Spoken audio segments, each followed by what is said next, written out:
मेरे गुरुदेव की महिमा बड़ी अद्भुत निराली है। मेरे गुरुदेव की महिमा बड़ी अद्भुत निराली है भर जाती वो सब झोली जो जन्मों से ही खाली है भर जाती वो सब झोली जो जन्मों से ही खाली हैं।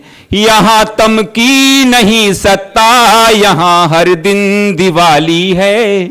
यहाँ तम की नहीं सत्ता, यहाँ हर दिन दिवाली। 85-50 सांसस्य घटवन्नाशो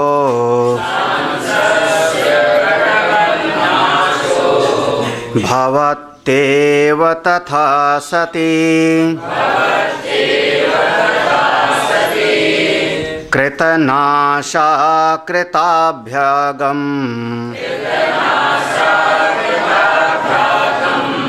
योको वारको भवेत् तस्मादात्मा महानेव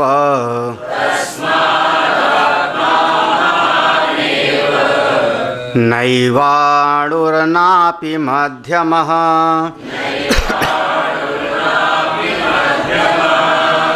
आकाशवत् सर्वगतो निरंसा श्रुतिसम्मतः।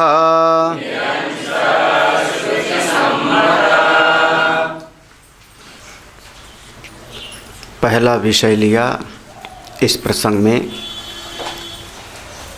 आत्मा के विषय में भिन्न भिन्न धारणाएं क्या क्या हैं, लोगों की मान्यताएं कैसी हैं, और इसको विस्तार से समझाया कि जिसकी जैसी समझ होती है, जितनी अकल होती है, उसी के अनुरूप वो अपनी आत्मा को भी समझता है, अपनी बुद्धि के अनुसार ही।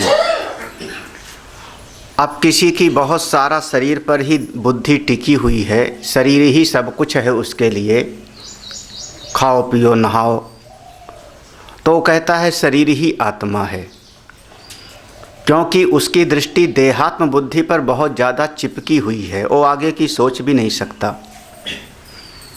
कोई और ऐसा है जो कहता है नहीं, मैं सुनता हूँ, मैं बोलता हूँ, मैं खाता हूँ, तो शरीर से तो अलग लगता है मुझको ना। आँख ठीक है तो आँख है तो जहान है, ऐसा भी कहते हैं। वृत्ति कहाँ पर थी? इंद्रिय आत्मा, इंद्रिय ही आत्मा है।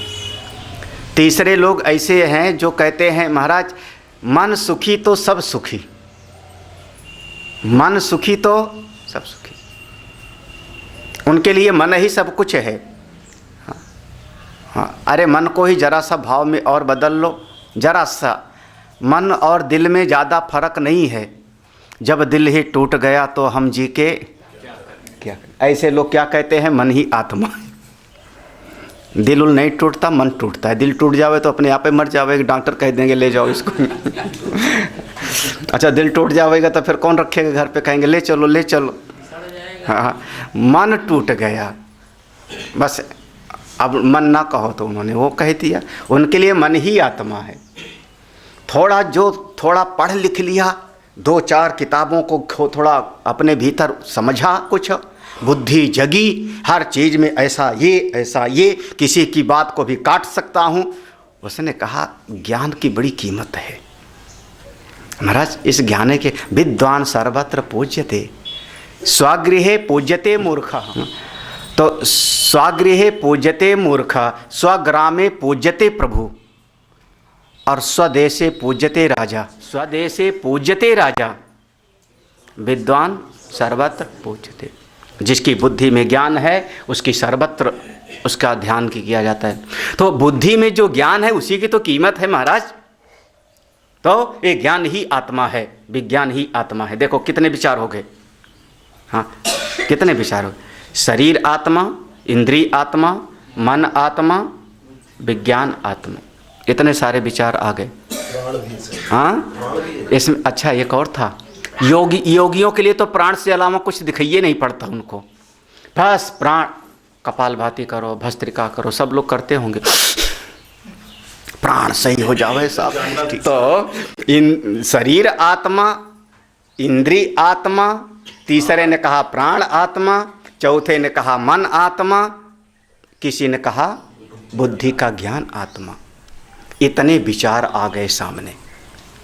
पूछा महाराज ये बताओ, ये तो आत्मा के तरह तरह के विचार हैं लोगों के, ये लोगों के तरह तरह के विचार हैं, आप जरा सा बताओ तो आत्मा कैसा है, आकार में कैसा है, परिमाण माने पैमाइश, नाप में कैसा है, आत्मा गोल है कि चौकोर है, छोटा है कि बड़ा है, उसका परिमाण नाप कैसा है। जैसे कपड़े का नाप गज होता है, हाँ, खेतों का नाप बीघा हेक्टेयर होता है, रास्ते का नाप किलोमीटर मील का होता है, आत्मा का नाप क्या है।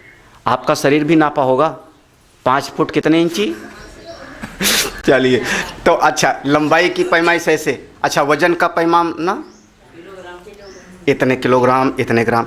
तो जैसे सबका जो है नाप अलग अलग होता है, ऐसे आप बताओ आत्मा का परिमाण कैसा है। तो एक ने कहा आत्मा अणु परिमाण है। क्यों? क्योंकि प्रत्येक नाड़ियों में उसका संचरण होता है। ये कल का विषय सब हो चुका है, रिपीट कर रहा हूँ तुम्हारे लिए। आत्मा कैसा है? अणु के जैसा। श्रुति में भी लिखा ना, अणोरणीयान, सूक्ष्म से भी सूक्ष्म। और चूंकि इतनी सारी नाड़ियां हैं हमारे शरीर में, 72,000 नाड़ियां, और उन नाड़ियों में रक्त का संचरण होता है, ऑक्सीजन का संचरण होता है, तो अगर अणु नहीं होगा तो उतनी पतली सी नस के भीतर चलेगा कैसे? तो सब अगर अणु ना हो तो चलेगा कैसे, उसमें संचरण कैसे होगा? इसलिए आत्मा कैसा है? अणु के जैसे। किसने माना ऐसा? चिंतन किसका? न्याय दर्शन का। न्याय दर्शन और भी अनेक दर्शन, बौद्ध नहीं, न्याय दर्शन, सांख्य दर्शन, वैशेषिक दर्शन, ये सब अणु। अभी आगे इसका विचार आएगा, हाँ अभी आगे और आएगा। दूसरे जो जैनी लोग हैं वो कहते हैं आत्मा अणु के जैसा नहीं है। ये सब को समझ लो तो कभी कोई आपको भयका नहीं पाएगा, भटका नहीं पाएगा। इसलिए आपको सभी मतों की बात बताई जा रही है। आपको सभी मतों की बात बताने का मेरा प्रयोजन बस इतना है कि आप समझो कि वो फला क्या कहता है, फला क्या कहता है, तब अपनी चीज़ की कीमत पता लगेगी। हमारा चिंतन विचार की कसौटी पर खूब कसो। जैन दर्शन का सिद्धांत, उन्होंने आत्मा को पुद्गल नाम की संज्ञा दिया, जीव को पुद्गल कहा। और ये पुद्गल कैसा है? मध्यम परिमाण वाला है। मध्यम परिमाण बीच का है। चूंकि बीच का है, इसका कोई एक पक्का आकार नहीं है जल के जैसे, तो जिस शरीर में जाता है उसी शरीर के जैसे ये बन जाता है। चींटी के शरीर में गया तो चींटी के जैसा, हाथी के शरीर में गया तो हाथी के जैसा। और क्यों? क्योंकि पूरी देह में चेतनता का व्याप्ति है। पूरे शरीर में चेतनता की व्याप्ति एहसास होती है। अगर पाँव में कोई सुई चुभावे तो भी हमको दर्द हो रहा है, और सिर में कोई चुभावे तो भी हमको एहसास हो रहा है। इसका हेतु है पूरे देह में चेतनता की व्याप्ति हो रही है और वो हमको महसूस हो रहा है, इसलिए आत्मा पूरी देह में व्याप्त है। मध्यम परिमाण हम कहते हैं। हमारी बात, चाहे तुम अणु परिमाण मानो तो, चाहे मध्यम परिमाण मानो तो, एक बात तो बताओ ना, अगर एक अणु होगा तो उससे कभी दूसरा अणु चिपक जाएगा। भाई वस्त्र है तो इसमें धूल आके चिपक गई, तो अणु होगा तो उसमें दूसरा अणु आके चिपक सकता है। फिर जब 2-3 अणु चिपक गए, मोटा हो गया, तो कभी हमने कोशिश किया तो उसमें से एक एक को हम अलग भी कर लेंगे। जिसका संयोग होगा उसका कभी न कभी वियोग भी हो सकता है। जब उसका एक आकार आपने बता दिया, इतने आकार वाला है, चाहे भले अणु बताओ, जब इतने आकार वाला है तो दूसरा आकार वाला उससे संयोगी जो होगा और कभी न कभी उसका वियोग भी होगा। तो ये जो अणु बताया ये हो गया अवयव। अवयवी या इसको कह लो अंश युक्त है, इसमें अंश है, एक अंश है। 4 चीज जोड़ दिया तो 4 अंश वाला हो गया, 10 जोड़ दिया तो 10 अंश वाला हो गया, 10 में से 9 निकाल लिया तो 1 अंश वाला बचा। तो चूंकि उसमें संयोग हो सकता है और निकाला जा सकता है तो वो हो गया अंश या कह लो अवयवी, उसमें अवयव हैं, वो निरा अवयव नहीं है। हाँ नहीं, अंगी जो है अलग भाव में आ जाएगा, उसका भाव बदल जाएगा। वो मध्यम परिमाण में कह लो, जैसे पूरे शरीर में व्याप्त है तो हमारा अंग हो गया हाथ। तो अणु परिमाण में एक बहुत बड़ा इनका दोष हो गया, बहुत बड़ा दोष हो गया कि आपने आत्मा को अंश समझ लिया, अवयव वाला समझ लिया। इसीलिए वह जो है बड़ा हो जाता है हाथी के शरीर में और चींटी के शरीर में जाके छोटा, जैसे देह होगा उसी के। तो उसको आपने अंश वाला समझ लिया, अणु के समझ लिया। तो इसका 2 परिणाम होगा कि जिसमें संयोग होगा अणु में या जिसमें वियोग होगा तो उसकी आकृति बनी, वो अणु चाहे कितना ही छोटा हो उसका आकार बना, देश काल वस्तु के अंतर्गत हुआ तो वह चीज विनाशी हो जाएगी। अगर आपने कहा कि आत्मा अणु के जैसा है तो जैसे, चूंकि अब आपने अणु को विनाशी, अणु विनाश वाला है, हाँ अंश वाला होगा, जिसमें अंश जुड़ेगा उसका विनाश होगा। तो जब हमारा आत्मा अणु के जैसा होगा तो उसका नाश हो जाएगा। जब नाश हो जाएगा तो शरीर से जो हमने कर्म किया है इसका फल कौन भोगेगा? हाँ, उस बात को समझा रहे हैं, कोशिश करना समझने के लिए। ना अंशस्य घटवत नाशः भवति, हाँ सा अंशस्य, जिसमें अंश होवेगा वो घड़े के जैसा उसका नाश होवेगा। तथा सती, ऐसा होने पर, सती माने होने पर, इस प्रकार से होने पर जब उसका नाश होगा तो उसके द्वारा किए गए कर्मों का फल कौन भोगेगा? अब क्या होगा? कृत विप्रणाश। और फिर जब यहाँ पर अणु के जैसा आत्मा आकर के पैदा हुआ तब इसको जो उसने पहले कर्म किया नहीं था उस कर्म का फल फिर हमको भोगना पड़े। अकृत अभ्यागम, इसको कैसे समझाओगे? तो समझाते हैं, ऐसा मत समझना कि समझाते नहीं। ये हमारा उनके ऊपर प्रश्न है।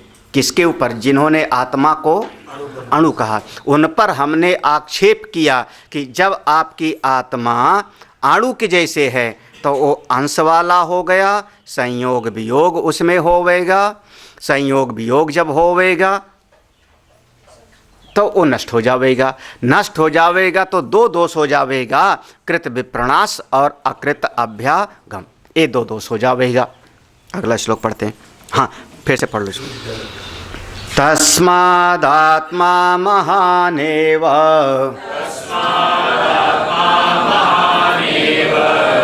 नैवाणुर्नापि मध्यमः आकाशवत् सर्वगतो निरंसा श्रुति सम्मतः। अच्छा, चूंकि ये जो 2 दोष आ रहे हैं इनसे बचने का कोई उपाय आपके पास नहीं होगा, इसलिए मेरी बात सुनो, इसलिए मेरी बात सुनो। मैं बताता हूँ आत्मा कैसा है।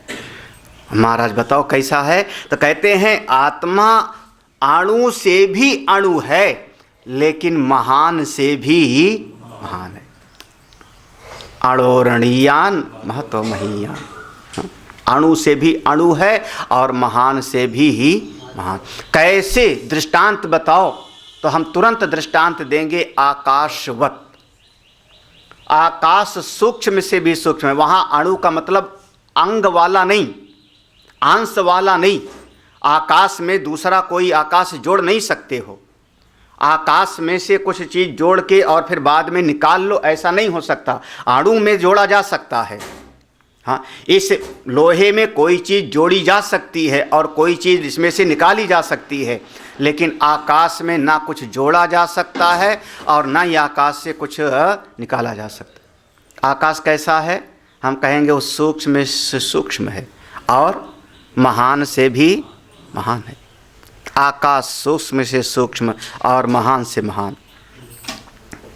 तो कितना व्यापक है आकाश हमको याद नहीं है, अनादि अनंत। और सूक्ष्म इतना कि कोई ऐसी जगह नहीं जो आकाश से खाली होए। ऐसा मेरा अपना आत्मस्वरूप है। आकाश नहीं है, लेकिन आकाश से समझा जा सकता है कि जो सूक्ष्म से सूक्ष्म है और व्यापक से भी व्यापक। हमारा दृष्टांत क्या होगा? दृष्टांत होगा जो चीज़ जितनी सूक्ष्म हो जाती है उतनी व्यापक हो जाती है।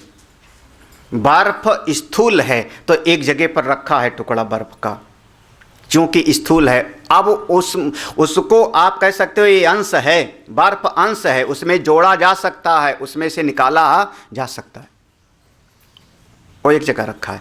फिर उस बर्फ को हमने पिघला दिया, पानी हो गया। जब पानी हो गया तो एक जगह पर रखा नहीं बल्कि पूरे कमरे में फैल गया, तो बर्फ से ज़्यादा व्यापक हो गया। बर्फ से जल ज़्यादा व्यापक हो गया। उस जल को जब मैं गर्म कर दूं 100 डिग्री पर, भाप बन जावे, तो शायद कमरे में पूरा और कमरे के बाहर भी वो फैल जावे है वही। तो जो वस्तु जितनी सूक्ष्म होती जाती है वो उतनी ही व्यापक होती जाती है। तो हमारा चिंतन क्या है? आत्मा चूंकि सूक्ष्माति सूक्ष्म है, सबसे सूक्ष्म है, इसीलिए वो सर्व व्यापक है। आकाशवत सर्वगतः। आत्मा अणु नहीं है, नापि मध्यमा। अणु कहोगे तो समस्या होगी, मध्यम कहोगे तो आत्मा कैसा है? ये जो आने जाने वाला है, जिसको तुम कह रहे हो कि सुखी दुखी भोगने वाला, कौन है? वो बुद्धि उपहित चेतन चिदाभास। याद आया कि भूल गए हो? हाँ, इस प्रसंग में भूल गए होंगे चलते चलते। कौन? हाँ, चिदाभास, बुद्धि वृत्ति उपहित चेतन, जिसको मैं कूटस्थ कह रहा हूँ। जब मैंने कहा मैं स्वयं एक काम करूँगा, तो जो सामान्य अंश हुआ स्वयं का, कूटस्थ मैं हुआ, वो चिदाभास का, वृत्ति उपहित चेतन का। कूटस्थ सूक्ष्म से सूक्ष्म, महान से महान। और ये जो वृत्ति उपहित चेतन है, मैं यही बार बार आता है और बार बार कहीं ना कहीं जाता है, सुख दुख भोगता है। लेकिन जो कूटस्थ है अपना स्वयं, वो आकाशवत सर्वगतः निरंसः। यही बात समस्त वेदों में बताया गया है। इतना बताने के बाद अब मन में एक नया समस्या हो गई। अब बताओ आत्मा का गुण क्या है? देखो, पहले पूछा आत्मा क्या है, ठीक है, आत्मा क्या है, सबके मत बताया। फिर दूसरा पूछा कि आत्मा का आकार कैसा है, कितना बड़ा है। अब पूछ रहे हैं आत्मा का गुण क्या है। मिठास के अलावा चीनी क्या है, मिश्री क्या है? मिश्री का इतना बड़ा ढेला है मिश्री, हाँ, उसका आकार दिखाई पड़ रहा है, मिश्री का ना आकार दिखाई पड़ रहा है, उसमें मिठास है। लेकिन मिठास, हम क्या करें कि मिश्री मीठी है, मिश्री मीठी है, याद है ना, मिश्री मीठी है। तो उस मिश्री का आकार कह रहे हो ना आप, तभी तो मिश्री नाम दिया आपने। इतनी बड़ी है या इतना बड़ा है, बड़ा बड़ा भी बनाया जाता है, हाँ। लेकिन मीठेपन के अलावा अगर मिश्री कोई चीज़ होती, मिठास के अलावा कोई होती, तो पानी में डालने के आधे घंटे बाद भी वो चीज़ हमको दिखाई पड़ती। वास्तव में मिठास के अलावा मिश्री है क्या, खोजना, विचार करना। मिठास के अलावा चीनी, भाई इतनी चीनी जब मैंने डाल दिया कढ़ाई में तो क्या हुआ? नहीं समझ आ रहा। मिठास के अलावा चीनी क्या है? क्यों नहीं है? आपने कहा ना दुकान पर पूछना, दुकान पर क्या मांगोगे? चीनी दे दो, मिश्री दे दो। जब आप मिश्री कह रहे हो तो उसका एक आकार को मांग रहे हो, है क्या वो? अच्छा, मिठास कैसा होता है? हाँ, चलो, मिश्री नाम की कोई चीज़ नहीं है बल्कि केवल मिठास ही मिठास है। मिश्री, हाँ, वाचारंभणो विकारो नामधेयम मृतिका इत्येव सत्य। मिश्री नाम की कोई चीज़ नहीं, केवल वाणी से बोलने का काम कर रहा है। क्या है वहाँ पर? मिठास। क्योंकि जब पानी में घोल देते हैं तो गुड़ या चीनी मिश्री नहीं मिलती है ना, वो नाम रूप की बात है। अलग चीज़ है मिठास। अब बताओ वो मिठास कैसा होता है? लाल लाल की पीला पीला? हाँ, खाओ तो जानो कैसा होता है। जब आप मिश्री तक को नहीं जानते हो, हे राम, तो आत्मा को कैसे जानोगे? तो आत्मा का कैसा स्वभाव है? जैसे आपने कह दिया मिश्री मीठी है, गुड़ मीठा है, इसको हम कहते हैं स्वभाव। तो आत्मा का स्वभाव कैसा? आकार नहीं पूछ रहे हैं अब, उसमें गुण क्या क्या है। हाँ, जैसे फूल में एक गुण है सुगंध वाला, स्वभाव क्या है उसका आत्मा का? तो आत्मा का स्वभाव क्या, इस पर बड़ा विवाद है। आत्मा का गुण क्या, स्वभाव क्या? अरे कथा में तो बड़ा सुनते हो ना, वो जयंत ने भगवान के पास आया, रामकिंकर उपाध्याय तो हफ्ते भर ही सुनाते थे। फिर भगवान ने पूछा क्यों आया था? पहले जयंत ने कहा आपका प्रभाव देखने आया था। पूछा फिर? बोले प्रभाव देख लिया, आपने सीख फेंका, तीनों लोक में मुझको कोई बैठने के लिए कहा ही नहीं। हाँ, तीनों लोग काहू बैठा। हाँ, ये इससे तो याद है होगा। भगवान ने पूछा फिर अब क्यों आया? बोले अब आपका स्वभाव देखने आया हो, क्योंकि सुना है कि आप दया करते हो, कृपा करते हो, तो वो भी देख लूँ। प्रभाव तो देख लिया और स्वभाव भी देख लूं कि आप कृपालु सही में हो, दीन दयाल कि नहीं। इस समय मैं हूं दीन, तो आप दयालु हो कि ऐसे बात करते हैं लोग मालो। हाँ, तो स्वभाव क्या है आत्मा का? बढ़िया प्रसंग है, कोशिश करना समझने के, क्योंकि दर्शन के विषय हैं सब। इत्युक्त्वा तद्विशेषेतु बहुधा कलहं ययुः अचिद्रूपोऽथ चिद्रूपः चिद् अचिद्रूपयेत्यपि।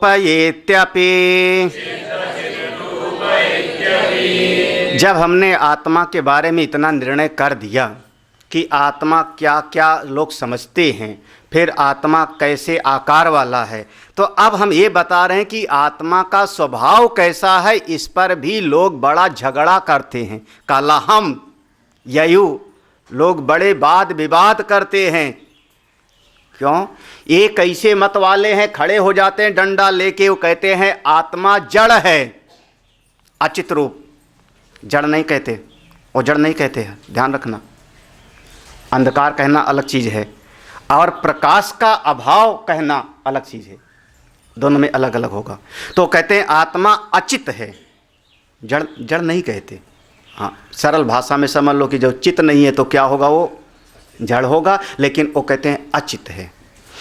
दूसरे लोग हैं वो कहते नहीं नहीं, आत्मा कैसा है, चित्त रूप है, चेतन रूप है। तीसरे लोग हैं वो खड़े हो जाते हैं, कहते हैं चुप रहो, आत्मा कभी चित होता है और कभी अचित हो। चित अचित दोनों हैं। अब चूंकि तरह तरह के विचार हैं लोगों की, तरह तरह की समझ है, इसलिए हमको समझाना जरूरी है।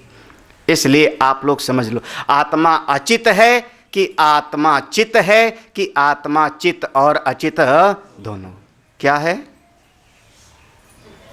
अब आप लोगों को तो रटा पड़ा है, सच्चिदानंद की जय। आत्मा कैसा है, सत स्वरूप, चित स्वरूप, आनंद स्वरूप। हाँ, बस रटा हुआ है। अरे तो दूसरे वालों को भी तो समझ लो, वो क्या कहता है। कौन कौन महाराज? बोले कोई साधारण नहीं, साधारण नहीं, बड़े से बड़े कर्मकांडी लोग। वैसे जो बड़े कर्मकांडी हैं वो वेदांत तो नहीं सुनने। महाराज एक बात और समझो ना, ये सब ज्ञान किसको दिया जाता है? बोले समाज में जिसको अपने आप में ही आनंद मिलता है, सुखी है, हम जबरदस्ती उसको वेदांत का ज्ञान सुनाना हम नहीं पसंद करते। कोई ऐसा व्यक्ति है जो अपने 4 बच्चों में ही रम रहा है, उसके 4 बच्चे हैं, 4 बहुए हैं, 4 6 10 नाती पोते हैं, उसी में डूबा पड़ा हुआ है, तो डूब भैया, तू परिवार सिद्ध है, तो उसको उसमें मज़ा आ रहा है ना, सुखी है ना।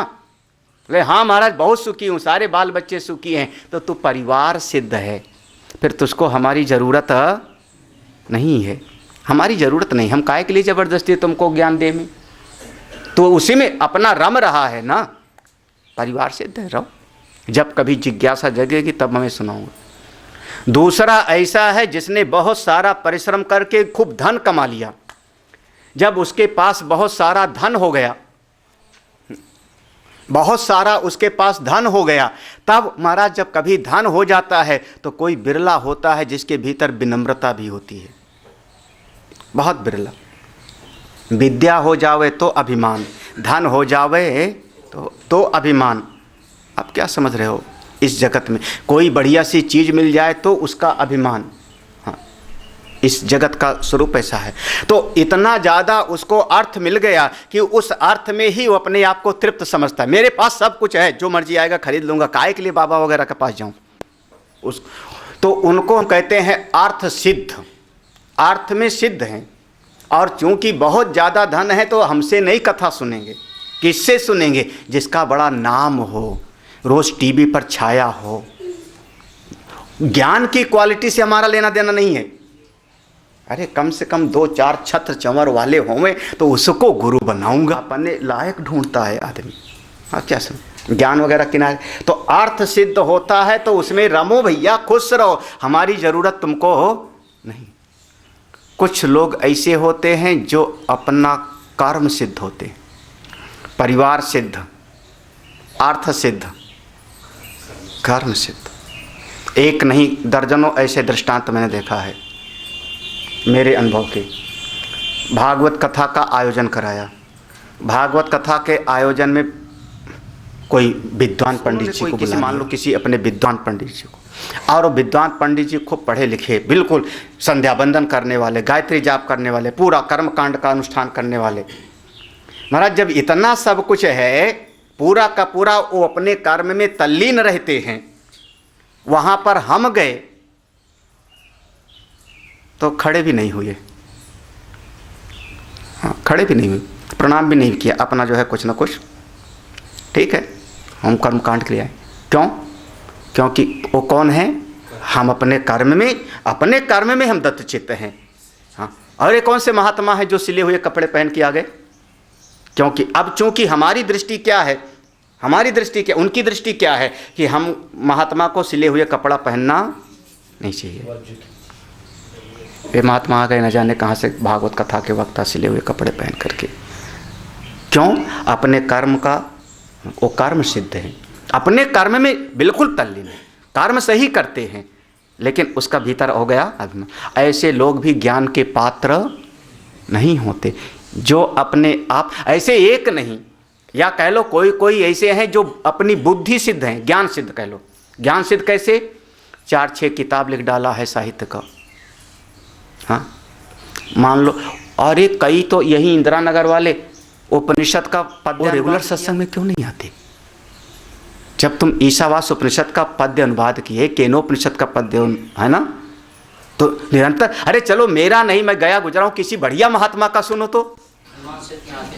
हाँ, लेकिन नज़दीक नहीं है, बस केवल वो उतना क्या कि हमारी बुद्धि में इनसे कुछ ज्ञान और बढ़ जाएगा, ना कि सेवा, ना कि ब्रह्म विद्या।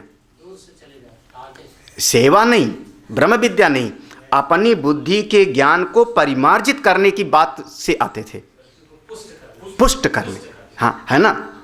अब तो क्या हुआ? बुद्धि के ज्ञान सिद्ध है। तो ये समझो, जब कोई अपने आप में ही सिद्ध है महाराज, अपने आप में ही आप तृप्त हो, तो फिर हम जबरदस्ती आपको आत्मा का ज्ञान सुनाने के लिए हमारे पास कोई समय है खाली ही नहीं। तुम अर्थ सिद्ध हो, तुम ज्ञान सिद्ध हो, तुम परिवार सिद्ध हो, तो रमो महाराज, जाओ ना, मेरा पीछा छोड़ो ना। हम अपने आप में हम काय, अरे कोई भाव सिद्ध है, वृंदावन में जाओ, राधे राधे, तो आत्मा है। बोले आत्मा राधे जैसे है ना, गोपी भाव में आएंगी ना आत्मा।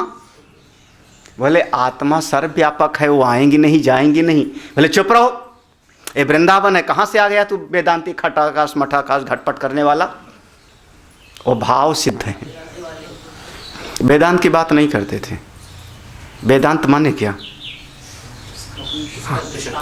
दृष्टांत देना वेदांत नहीं होता। क्यों? उपनिषद पर तो निम्बारकाचार्य ने भी भाष्य लिखा है, वो तो वेदांती नहीं, वो मान लो दूसरे में, वो भी तो भक्ति की बात करते हैं। वल्लभाचार्य जी करते हैं, मध्वाचार्य जी करते हैं, द्वैतवादी हैं। उपनिषद पर 9 उपनिषद पर भाष्य मध्वाचार्य जी का है, ब्रह्मसूत्र पर भाष्य मध्वाचार्य जी का है। क्या कहूँगा अब उनको, वो तो द्वैतवादी हैं, जीव अलग और ईश्वर अलग। तो इसलिए जो है, इतनी बार मैंने बनारस में तुमको 7 दिन तक पढ़ाया था सारे दर्शनों के बारे में, सब भूल गए, पता नहीं थी। बस अनभ्यासे विषम विद्या अजीर्णे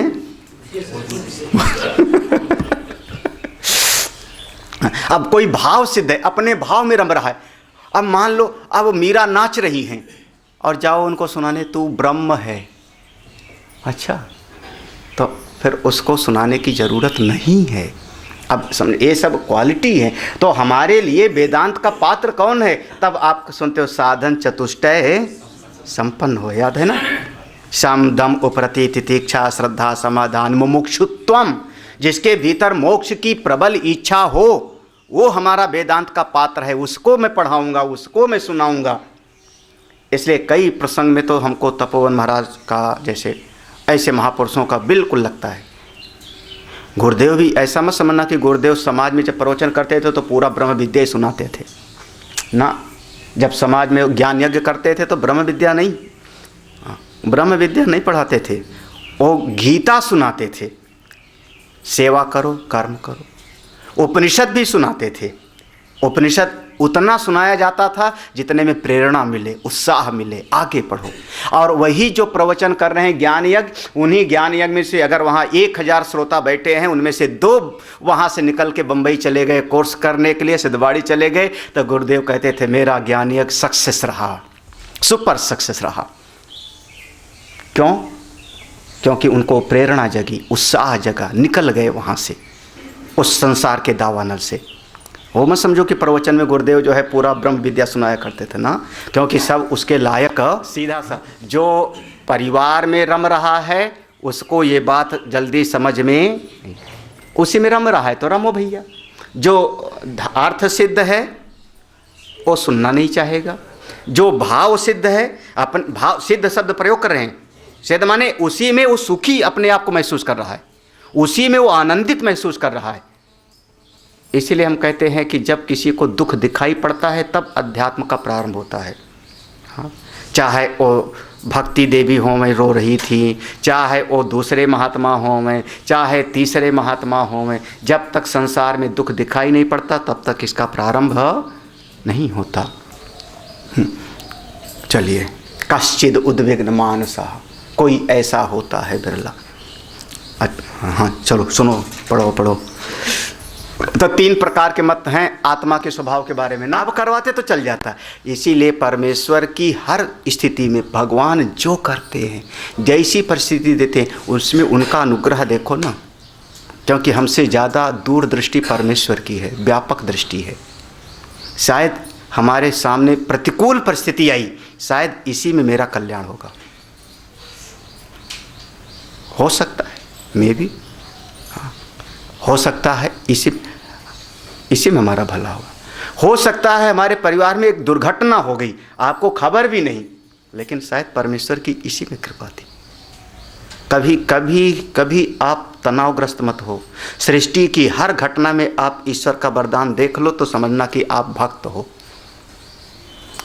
हाँ, शिकायत क्यों? उसको अनुग्रह मान के स्वीकार करो। जब मेरी माँ ने 25 दिन तक मुझको भोजन कराया, प्यार से कपड़े पहनाया, तो एक दिन थप्पड़ मारा तो वो भी तो उसका अनुग्रह ही है, मेरे भलाई के लिए। शिकायत नहीं, वो अनुग्रह की दृष्टि से, इसमें शायद मेरा कल्याण होगा, शायद इसी में मेरी भलाई होगी। बस भजन गाना तो बहुत आसान है, जाहि विधि राखे राम ताहि विधि रही, लेकिन वो बुद्धि की वृत्ति वैसी बन जावे। एक एक परिस्थिति में हमारा हित है, एक परिस्थिति में हमारा हित है। ये नहीं कि स्वामी जी ने मेरठ भेज दिया तो काला पानी है। अब मान लो भगवान की कृपा है, जैसे हमने इस जेब में से पैसा निकाला, क्योंकि इधर से सो रहे हैं कहीं सरक ना जावे, इसको निकाल करके अंदर बंडी में रख लिया, दोनों जेब मेरी। ऐसे शायद भगवान ने सोचा होगा कि वो भी जेब मेरी, ये भी जेब मेरी, यहाँ से निकाल के वहाँ रख दूँ, वहाँ से निकाल के यहाँ रख दूँ, ये घर भी मेरा, वो घर भी मेरा, तो यहाँ से निकाल के वहाँ रख दूँ, तो कौन सा फर्क पड़ गया? इसमें हम क्यों हाय हाय करने लगते, हाय मेरी हानि हो गई, या उछलने लगे हाय? सब मौला खेल करें सब आप ही। हाँ, उसके विधान में आप मस्त रहो। कभी कोई शिकायत, जो शिकायत होती है हमको ये पसंद नहीं है, मतलब जीव भाव दृढ़ कर रहे हो आप अपने जीवत्व को, याद है 2 वृत्ति, अहम वृत्ति और इदम वृत्ति, याद है ना? इदम वृत्ति में आए कि अमुक ने ऐसा व्यवहार किया तो अहम वृत्ति पुष्ट हो गई, क्योंकि इदम वृत्ति का आधार अहम वृत्ति पुष्ट हो गई, हमको ये चीज़ पसंद है नहीं। तो आपने इदम और अहम, ये 2 वृत्ति में आप घूमते रहे, अधिष्ठान तो गया, विस्मृत हो। कल शाम को पढ़ा था, शाम को तो था शायद, इदम वृत्ति और अहम वृत्ति पर, तो हाँ जहाँ शून्यवाद का था माध्यमिकों का। तो इदम क्यों, कभी जो है अपने चित्त को इतना निर्लिप्त बनाओ, बिल्कुल निर्लिप्त, फेर दो। हाँ, संसार रहे चाहे चला जाओ, जाना ही है संसार को, उसमें कौन सी बड़ी बात है, जाना ही है। जब मेरा शरीर ही चला जाएगा तो बेटा बहू चले गए तो कौन सी बड़ी बात है? हाँ? एक वस्त्र फट गया तो कौन से, हाँ श्लोक याद होगा ना, वासांस जीर्णानि, हाँ वाह वाह, जब ये पढ़ा हुआ है तो हमारे परिवार में कोई आदमी का वासांस वस्त्र फट गया, भैंसा कुंड चला गया, तो क्यों आप हाय हाय मचा रहे हो? वो तो बढ़िया हुआ, उसका भला हो गया, क्योंकि चारपाई पर 4 साल रगड़ के उसका शरीर छूटता, उसकी बजाय चलते फिरते चला गया, तो कितना बढ़िया। वेदांती कभी रोता नहीं, इसीलिए कई लोग कहते हैं ये वेदांती बड़े कठोर होते हैं। सन्यासी को लोग हमारे, हाँ वृंदावन में खास करके कहते हैं भक्त जो है बड़े प्रेमी होते हैं, और वेदांती के दिल की जगह पर पत्थर रखा होता है, कठोर होते। कठोर नहीं होते, जगत की सत्यता को समझते हैं। ये कोई नई बात नहीं है, कोई तुम्हारे साथ ही नहीं हो रहा है। हाँ? आंधी चल रही तो सबको हवा लग रहा है, अरे ठीक है, ये भी सृष्टि है, जो नियंता है वो करेगा, हम क्यों चिंता करें? कभी भी कोई, इसमें शिकायत खत्म हो गई, मन का दुख खत्म हो गया, मन का सारा विक्षेप खत्म हो गया, तब आत्मा की बात समझ में आती है। बिना इसी को आप कह लो, अच्छा कोई भी अगर एक साइंटिस्ट होवे तो उसको समदम की जरूरत पड़ेगी कि नहीं? सम माने मनोनिग्रह, दम माने इंद्रिय निग्रह। अब वो एक शीशी में दूसरी चीज़ को मिला रहा है और उस समय पाँव पर निग्रह ना हो, हिलाना शुरू कर देवे, क्या होगा? अब इंद्रिय पर निग्रह करना पड़ेगा उसको कि नहीं? मन उसका शांत ना होवे, विक्षिप्त तो होवे, तो उस दवा को कैसे हिला करके देखेगा? एक साइंटिस्ट है तो उसको भी सम दम की ज़रूरत है, तितीक्षा की ज़रूरत है। एक विद्यार्थी है तो उसको भी ज़रूरत है। अगर मन इधर उधर होगा तो किताब ऐसे खोले बैठा होगा और बस माँ बाप को दिखाने के लिए, और मन कहीं ही, लगभग बच्चे ऐसा करते हैं। स्वाध्याय करो, पढ़ो, पढ़ने में रुचि रखो, है ना? तो अगर स्वाध्याय में हुई होगा तो सम की जरूरत पड़ेगी, मनोनिग्रह की, इंद्रियों का निग्रह करना पड़ेगा। स्वाध्याय में भी, विद्यार्थी को भी, साइंटिस्ट को भी, खेती करने वाले को भी, किसी भी को भी साम दम उपरति तितीक्षा की जरूरत पड़े। तो हमारे वेदांत में कौन सी नई बात है? अगर उपरति नहीं है, तितीक्षा नहीं है, तो कैसे आपको वेदांत की बात समझ आएगी? आत्मा चेतन है कि अचेतन है, कि चेतन अचेतन दोनों है, कैसा है? तो फिर शाम को सुनते हैं जी, हो गया है। अब चूंकि दर्शन के विषय हैं ऐसा, और दर्शन सबके लिए नहीं होता, जन समाज के लिए नहीं होता दर्शन। जन समाज तो दार्शनिकों का फॉलो करता है। जैसे एक रसिया में लाल क्रांति हुई, उसके थे लेनिन, सुना होगा ना, लेनिन थे ना? हाँ, लेनिन एग्जीक्यूटर थे एक तरीके से। विचार दिया हुआ किसका था? मार्क्स, कार्ल मार्क्स का। वो तलवार नहीं उठाया मार्क्स ने, मार्क्स का एक विचार है, एक दर्शन है, और उसके ऊपर क्रांतियाँ हो जाती हैं। तो दर्शन तो एक दर्शन है, विचार है, ये बिरलों का होता है। तो ये सब दर्शन के विषय हैं आज। हाँ, कोशिश करना हर परिस्थिति में भगवान की कृपा देखो। ये केवल वाणी में जमा खर्च मत रखो, इसका परिणाम चित्त शांत रहेगा, चित्त शांत रहेगा। मिला तो बढ़िया, नहीं मिला। और इसका एक आप लोग ऐसे हो ना कि बिना फायदा के तो कुछ करते नहीं हो।